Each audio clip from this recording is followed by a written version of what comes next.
Welcome to Purpose 360. I'm Carol Cohn. And I'm Chris Noble. And we're on a journey to explore the brightest and most innovative minds and initiatives in social purpose. Today, companies and brands must stand for something meaningful. They have to have a social purpose and bring that purpose forward to their employees, their customers, and their community. Each episode, we're talking to leaders at Fortune 100 companies, global brands, social enterprise startups, NGOs, and everything in between. We'll be taking a deep dive to learn how they are integrating purpose into their organizations to benefit both business and society for enduring impact. Join us.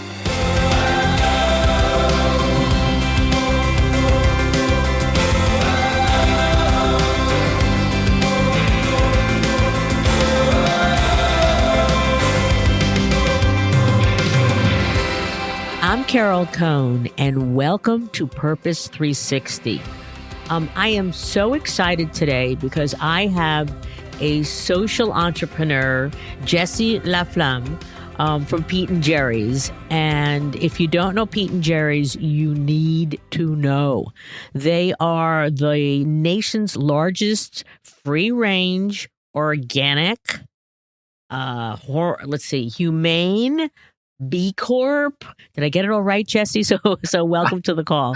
Thank you very much. You got it all right. Okay, great. And I have to tell our listeners that this morning I had my Pete and Gerry's eggs. And first of all, they taste better. They just have this little bit of a buttery taste. Now, of course, I do a lot of egg salad, so that might make it that way. But they also have a beautiful, little bit orangey golden yolk, and Jesse, is that from the omega-3s that are in your organic feed to the chickens? It's actually, and we love to hear that our, people notice a difference. That makes us feel so great. We're proud of the eggs our hens lay. And, but to answer your question, a lot of it really comes, it's diet, and the biggest component is high quality feed and the fact that they're able to get out and get some forage in their diet. And it's xanthophyll in grass and, some of the other grains, even high quality corn that they might eat. It really darkens that yolk and gives you that quality. And it's yummy. So it is absolutely worth the additional cost. There's no pesticides. They're organic. You can feel great about how the chickens are treated. And I encourage everyone to we're going to put it in the show notes, Pete and Gerry's website, because those chickens running around in freedom, they're just adorable. So why don't we start with Jesse? Just tell me a little bit about your role as CEO. I know you call yourself the Chief Executive Farmer of Pete and Gerry. And then as you tell us about your background, because I know this is multiple generations of your family, also, what is your purpose? And then what is the purpose of the company? Sure. It's a big question. And I honestly, Chief Executive Farmer, Chief Executive Officer, I always find it funny to even have a title like that because of where we came from. Which is really sort of humble, small family farm beginnings, and that has really led our purpose, quite frankly. So, 20 years ago, roughly, I came back to the family farm, and I'm the third generation. It was actually started by my grandfather, who lived to be nearly 96. He was a pilot in the Pacific during World War II, managed to survive, and came back to the family farm where he grew up. And the farm was still running. His brothers had actually taken it over as a dairy farm, so he decided to be one of the early egg farmers. And he started with about 500 hens, and just slowly grew it up to a successful family farm. Raised his family, my mother. And then along came my dad, who married the farmer's daughter. I love that. And he was being from New Hampshire. Their cities are relative, but we describe him as the city boy because he grew up in New Hampshire's largest city of Manchester, and didn't know anything about farming, but he was quite good at it. And they took over the farm fairly early. So I was raised on the farm, raised with chores and raised around hens.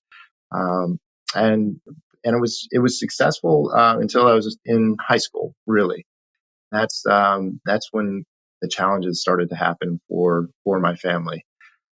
The egg industry really changed at that time in the early 90s, and I think a lot of agriculture did at that time as well. But it was really pronounced with eggs. It was an industry full of family farms up until that point, and consolidation and industrialization swept through at that time.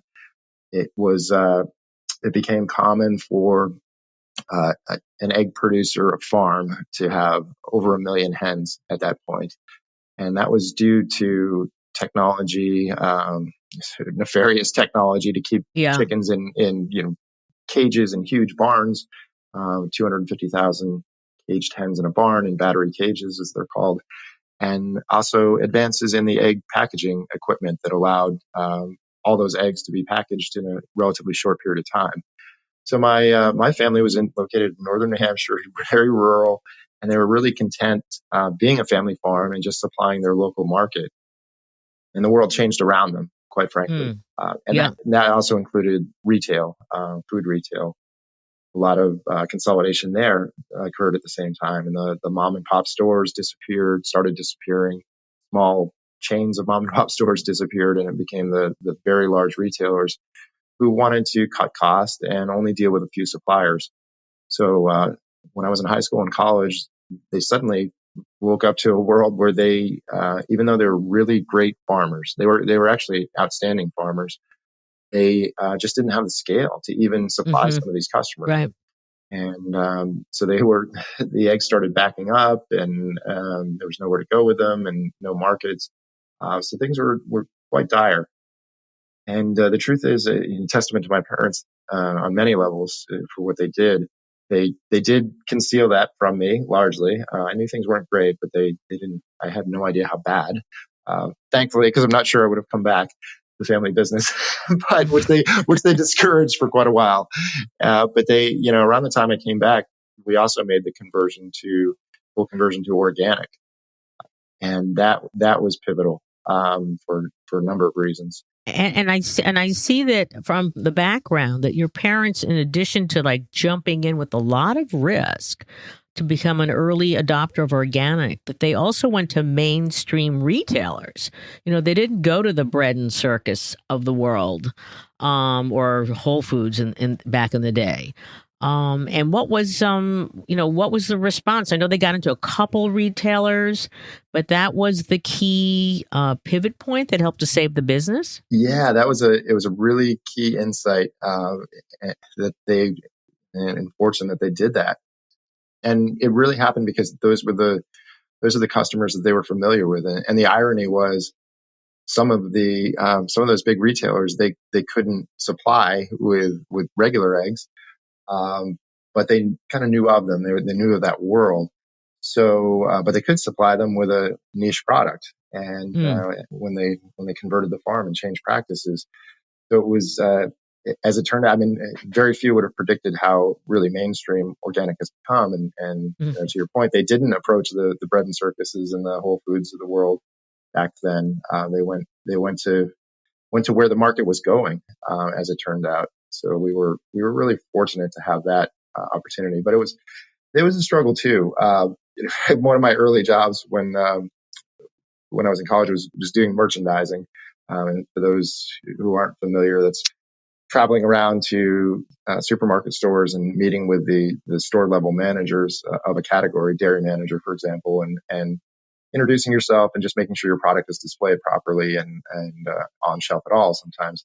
And I joke that it's true. To this day, I still have a pit in my stomach every time I go into a supermarket because it was so tenuous as to whether our eggs would actually be on a store shelf. And if they weren't, it was usually because they weren't selling well enough. They would actually expire before they could sell through. And so, early on, we always felt like we were on the edge of losing customers. Well, let's talk about your commitments to the small family farm and how you scaled and why that commitment and the pivot that you couldn't have the largest operation, but you could take your values and you could find like-minded small family farms around first the Northeast, and I know that you're going around the country. And why you have that commitment. And in the food industry, there seems to be a lot more purpose these days. And so how do you keep it authentic? Right. So that purpose and our mission to be a platform for family farms is what keeps me doing this every day and loving it. And frankly, my team as well. Everybody believing in what we're doing, because the contrast between our network of family farms to supply this market and the factory egg farms that are out there is so great. If all consumers could see it, we'd have probably thousands more. We'd have thousands of family farms with us, and I think eventually they will. So the pivot came relatively early in our evolution. But the truth is, when I came back, I remember asking my parents how they were going to afford to pay me. So it was okay. No, it's sweat equity. Yeah. Once I got, one of the early things I had to do was get into the finances, and sort of fix accounting or create accounting for us. And once I got into that, I was like, whoa, how are we going to do this? And, so the truth is, early on, the early years, probably the first 5 years even, it was almost purely survival. And we even had an orientation towards, okay, this is a new life and a new chance. And we're going to be very efficient producing organic eggs and maybe that scale too. But at the same time, we were focusing on marketing and telling a story to our customers that we were, gaining more and more of every year. And that story was to be authentic. I remember writing. I was the copywriter for a lot of years. You wear a lot of hats. Right, not so great at it, but it worked, I guess. And so I remember writing, I create on the inside of our labels, we'll tell stories because we have the opportunity to do pictures and things.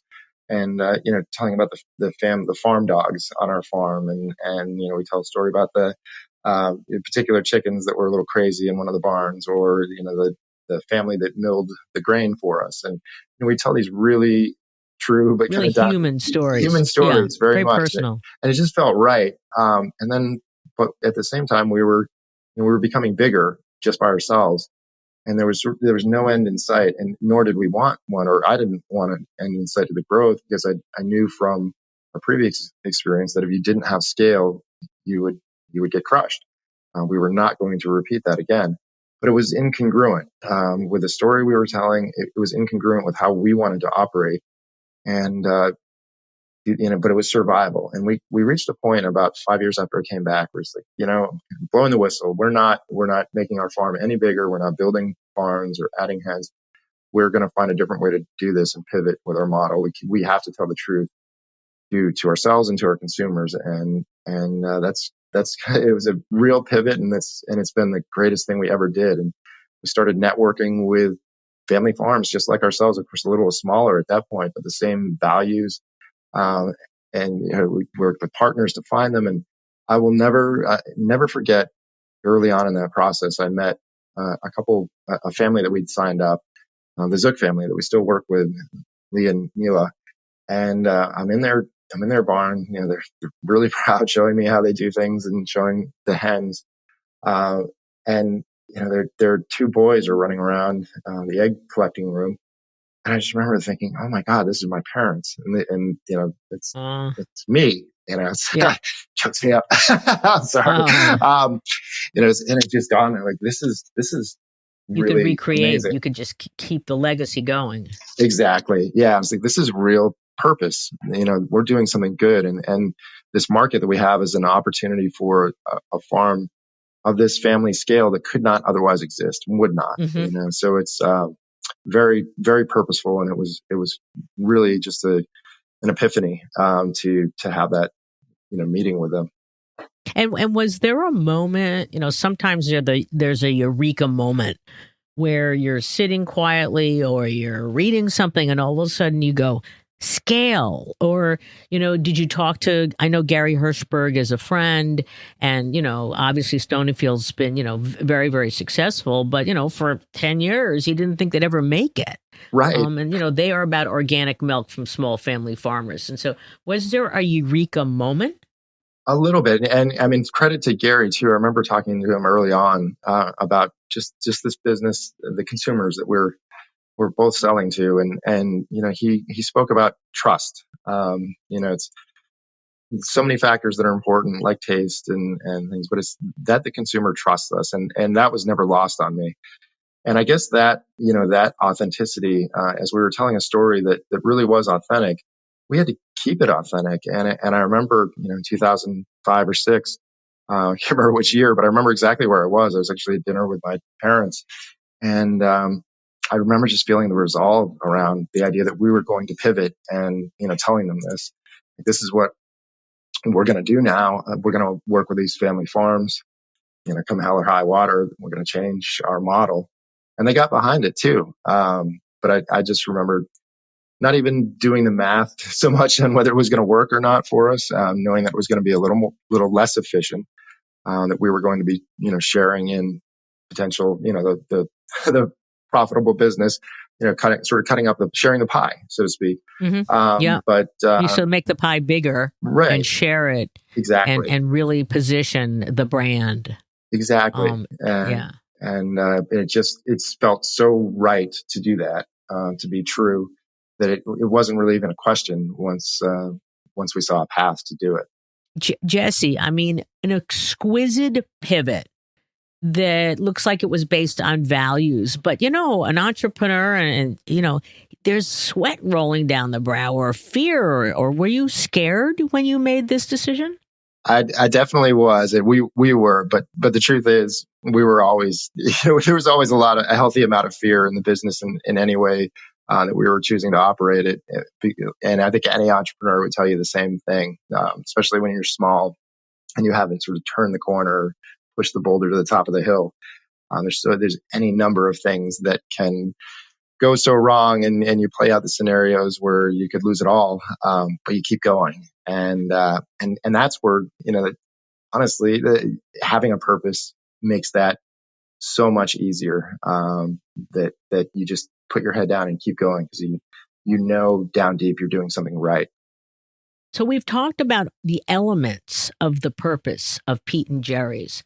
Is there a theme line? I know that I've seen on your website, believe in what you buy. But do you have a purpose statement that, you have on a t-shirt, or you just, think about it in the morning when you wake up? Yeah, no, I mean, there's really there's two primary elements, and then around that, particularly our involvement with B Corp and everything that a program like that stands for, that we do, of course, as well. But it starts with taking care of hens. And it comes easily for us. I grew up with a pet chicken. That's the first. Oh, that's Nellie. I want to know about Nellie. Right. Yeah. So Nellie, my first. Of course, we had cats and dogs, but they were not. They were the family. Weren't chickens. Yeah, they were the family's pets. My first pet was a chicken when I was 4 or 5 years old, and that was the world. And she would go everywhere with me. It was great. I would take her to of course, chickens love to scratch, so I'd take her to the sandbox and I'd play with my trucks, and she would she would scratch in the sand. A lot of people don't know this, but chickens love to ride on bikes, so either put her in the bike basket, or they like to grab onto the handlebars and face ahead. So it's this little 5-year-old taking this chicken around everywhere, holding her under my arm like a football, and she was happy. So that's how I grew up, and our favorite part of the farm itself was always raising the baby chicks and watching them run around. So number one is taking care of hens, letting hens act like hens. And this is another thing. I mean, we've just, in animal agriculture in this country, we've just gone too far. We have, it's horrible. Yeah, it's horrible. We have a lot of people to feed, and a lot of people who aren't involved in agriculture. So, I appreciate that scale is relative and so forth, but the same time, we need to treat animals with respect and most importantly, allow them to exercise their natural behaviors. And we say, let chickens act like chickens. It's so critical. They don't ask a lot, but just give them that. So that's sort of just a core tenet of our purpose. And then, And I know that you in some of your interviews you said the best eggs come from hens living their best lives. yes, yeah, So I think that's great. Hey, I don't know what is the lifespan of a hen? yeah, it's close to 2 years. It can be, truthfully, it can be longer. And our girls, are we do have to sell them typically for meat a little bit earlier than their lifespan, of course. But as the director of the Humane Farm Animal Care Certified Humane Program that we're involved with, when she's questioned about that, how can you certify something for animal welfare when the animals lives are ended? So she said it's what yes, but it's simple. She said the animals on our program have one bad day in their lives. Mm. Something I love. So so I think it's a great way to put it. But yeah, and they lay eggs for about a year and a half, and the quality, what ends up happening is the shell quality deteriorates. The eggs Oh, get okay. bigger and bigger, so they frankly become unacceptable for consumers over that time period, and they become less productive. So it's we wish we could keep them forever, but we can't. So what happened to Nellie? So Nellie actually did die a natural death. She passed away. That's one of my early memories is my parents sitting me Oh, down on the stairs and telling me what had happened, that she was gone. But she certainly only had one bad day in her life as well. there you go. Okay. Okay. So I know that you are fighting the FDA on the restriction of using healthy as a claim. And I mean, I looked on your packaging, so they weren't called healthy. So where are you in that process? Because that is not inexpensive, but it's truly you're leading with your values and what you believe. Yeah, and of course, eating nearly 8 eggs a day. Typically, I believe it. The eggs are healthy, for God's sake. I mean, it's crazy. It's so frustrating. So where we are, we petitioned citizens petition, and we sort of received the form letter back. The word that we're hearing is that they may actually rule sort of in our favor at the end of this year. Mm. So we're cautiously optimistic, and of course the science is there now. The lunacy of the whole thing is how far behind they are in nutrition thinking. Period. And the craziest example, I mean, basically a Pop Tart can be called healthy because the flour is fortified, even though it's covered with sugar.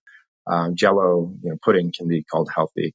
If you want to take it to a crazy extreme, cotton candy, fortified with vitamin C could theoretically be called healthy by the FDA, and yet eggs, avocados, and salmon, because they have either high fat or high cholesterol, um, can't be called healthy. And it's crazy because the thinking has changed on this. We're realizing that dietary cholesterol in food does not correlate to blood cholesterol. And we've, of course, alongside that, all the health benefits of eggs are really starting to emerge in nutrition thinking. There's really no reason for them to hold on to this. In addition, it's the government where one hand isn't talking to the other, because USDA, Health and Human Services, have already declared that eggs are a nutrient dense food and are Hmm. recommending them. So it's kind of a catch up, FDA. We want to be able to describe eggs as they are, healthy. Crazy. So how do you feel about the trajectory of the food business? I mean, there's a lot of entrepreneurs, social enterprises that are just blossoming. If you go to Trader Joe's, you go to Whole Foods or Fresh Market or Sprouts, are we seeing the impact of Jesse and Pete and Gerry's on others who, yeah, you can go to the edge, but you can become a 200, 300, 400. And I believe you've said that you have a goal in 5 years to be a $500 million company. That's really impressive. I think I'm actually quite optimistic about the food industry. Nothing happens overnight, but change is happening, and I think it's going to start in small places like a company like ourselves and our group of family farms that we partner with, and it all goes back to consumers. They are asking for this. They're driving for this. They don't trust big food. They want authenticity. They want trust. They want purpose. They want to vote with their dollars. As like our tagline, believe in what you buy. They want Right. to believe in the products that they're supporting, not just for their health or their family's health, but that they're that the company has a meaning and a mission and social values and environmental values and so forth behind it.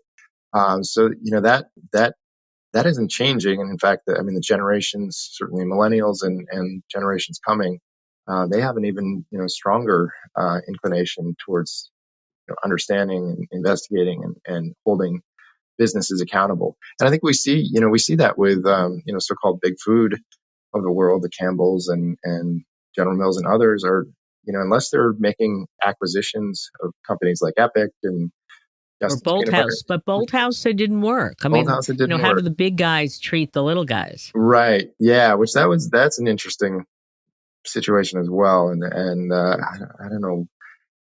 It seems like it should have.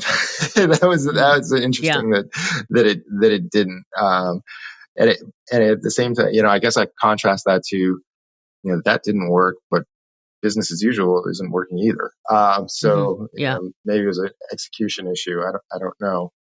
And certainly Epic and Justin's and other acquisitions, even Applegate, by Hormel, where everybody uses the example of Kashi, where that was messed up by, and they've learned, all the companies have learned not to do what was done there, to let the independent acquisition continue to operate with the values and the acumen that they succeeded with originally. We have very few of our guests that have a Harvard Business School case. And in my history, we've actually worked with the B School on 4 cases for our clients. So American Wow. Heart does have one. But how did that come about? And I know you have to really be transparent. It takes a long time. And then once it came out, what sort of impact did it have on your business? Yeah, truthfully, it's a really fun process, and it came about. One of the families that supplies chicken feed to us, grain. The son was a recent graduate of HBS, and he wanted to. We were talking. He wanted to introduce me to his favorite professor, who happened to be CEO of Ahold for a number of years, Stop and Shop and Giant. And so he made the introduction, and I came down to see Jose Alvarez. Wonderful guy, so down to earth, this remarkable person, and he's a retail expert. So honestly, I was fascinated. I never had the chance to pause and go get an MBA as much as I would have loved to. So I was fascinated by the chance to have some office hours with a professor, for one, 2, sit with a somebody who had been a high powered CEO, and 3, somebody who knew the retail business inside and out. So it was just an amazing opportunity for me. And we sat down and sort of chatting about our business, and he sort of paused it a minute and said, you guys might make a really interesting case study. Would you ever be interested in Great. doing it? Yeah. And so I was hooked. I couldn't say no. So that the transparency was it's a little, that was a little tough, but at the same time not, because given our industry, and we knew that everyone, all of our competitors would read sort of our playbook, but the playbook's pretty transparent too. Was the funny thing.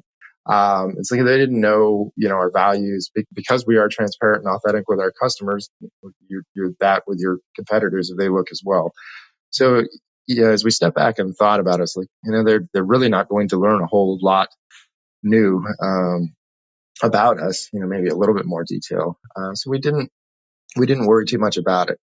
And it was a fascinating process to go in front of MBAs and Oh, so yeah, I was wondering if you taught a class, because that's really humbling. yeah, it sure is. And I'd say teaching a class is probably generous, but I was the expert, I guess, the way that they do it is, or the protagonist as they call it. And it's actually on a personal level, it's been so many cool opportunities. In fact, almost this time last year, I was over at University College Dublin because a professor over there loved the case and wanted to teach it to his students and invited me to come over. So I couldn't pass that. So I've been in Right. front of agribusiness executives in the Harvard seminars. I've been in front of MBA students, and it's extremely humbling. And it's great to get those perspectives from different, obviously younger with the MBAs, incredibly intelligent people, and then the agribusiness executives. And agribusiness was particularly interesting because it didn't surprise me, but you have sort of this whole mindset that where it's commodity driven, and you guys are building on costs, and this is going to crumble, and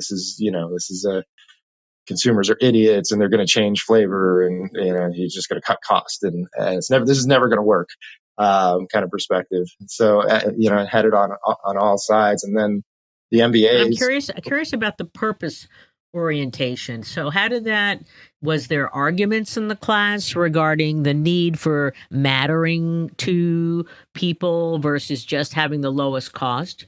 You know what? With the agribusiness executives, largely, I wouldn't say universally, of course, but particularly the commodity oriented people, the idea of purpose was was completely meaningless to. And in fact, Oh, great. Right.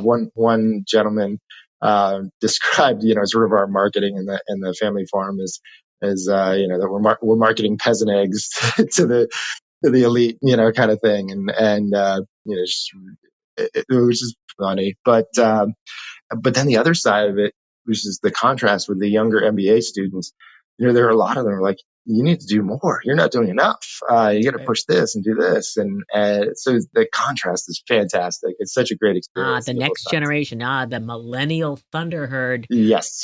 So towards that end, with any emerging entrepreneurs that want to get into the food business, because I want to ask you about two sets of insights. One for someone who wants to have a purposeful food company. So, what are the two or three insights you'd love to share? Yeah. I mean, I think that purpose, I love being on this podcast. It's just having a purpose. It's to motivate your team when things are difficult, something to rally around and understand that, it's just so critical. And I think as an entrepreneur, you need to start with a purpose, not the idea of success and money. That's for sure. Mm. You need to start with this idea that you're doing something for the betterment of the people around you in the business world that you're interacting with, and the betterment of your ultimate customer. And with that is transparency. And Hmm. this is a very different way to sell. For so many, traditional CPGs, so many years, the advertising cycle and just selling BS, in a lot of Yeah. ways. And let's empty out the ingredients and add sugar and have really flashy commercials that are nothing near authentic. This is such a paradigm shift, I think, in food, and it's going to permeate all socioeconomic groups ultimately. That this has to change. People are sick of it. They're sick of the negative aspects that they're hearing about our food system. So let's now turn to just anyone that wants to either evolve their company to, embracing a purpose. It doesn't have to be in the food industry, or they want to work in a company like yours. What are the two or three insights you'd like to leave with them? Again, it has to be genuine, but I think you can find a purpose in so many different categories and products. A great example that I've heard about is I believe it's Medtronics, where a new CEO came in energize his workforce by making them realize, that the components they were building were actually saving people's lives. And so that's a big one. but what's Sure. interesting is it was just something that somebody on a manufacturing line putting a spring into a valve wasn't really thinking about previously. So it's giving perspective. Then beyond that, that's this maybe an easier one, I guess, when you're doing medical devices. But then what, if your business is stable enough, what else can you do? How can you Hmm. change your model, or change what you might do with any, some excess cash that doesn't need to be poured back into the business to help society, because that will energize your workforce. We spend so much time at work, um, and millennials in particular, they're striving for purpose in work. So collaborate with them to find that opportunity. And if it's not in your business, see if you can create it around your business. That's great. Do you get asked? I get asked all the time, for young people, especially with LinkedIn today. Can you give me a few minutes? I'm sure that you, because of your prominence now, you're on Bloomberg, you're on Market Watch, things like that. How often are you sought out for your pearls of wisdom? Do you even have time to share? Um, I've sought out some, but truthfully, not so much I mean, every opportunity I have to talk to somebody, especially younger people, I relish it. I really enjoy it, because, particularly entrepreneurs, because I remember, having a couple hours with Gary really early on, Gary Hirschberg, and from Stonyfield, and in seminars that he gave, or listening to the war stories, and it's just so reassuring, and you need that. And you look at somebody who's working so hard and wants to do well, and you want to save them some of the heartburn that you went through. So it's honestly, it's just like the HBS cases, and talking to MBAs. It's one of my favorite things to do, and carve out time for. It's so satisfying to try to help smart, ambitious business people.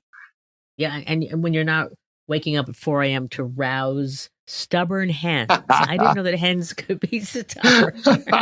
I just want to say to our listeners that you have this bucolic view of Jesse's operation, but you also have amazing technology to clean the eggs, and I love it, with a light organic wash, and they're rolling down the conveyor belt, and then they're being put in your boxes. And by the way, talk about your plastic, because you've expanded. It's not just the B Corp and humane treatment of animals and omega-3s and such. It's also that you are dealing with recycled plastic. Just talk a little bit about that, since it's such a huge issue today. Sure, no, absolutely, and yeah, as you pointed out, the farms, we insist that they're family scale, operated by families, and we think that matters so much for the treatment of the hens, and that a family is taking care of them, not employees.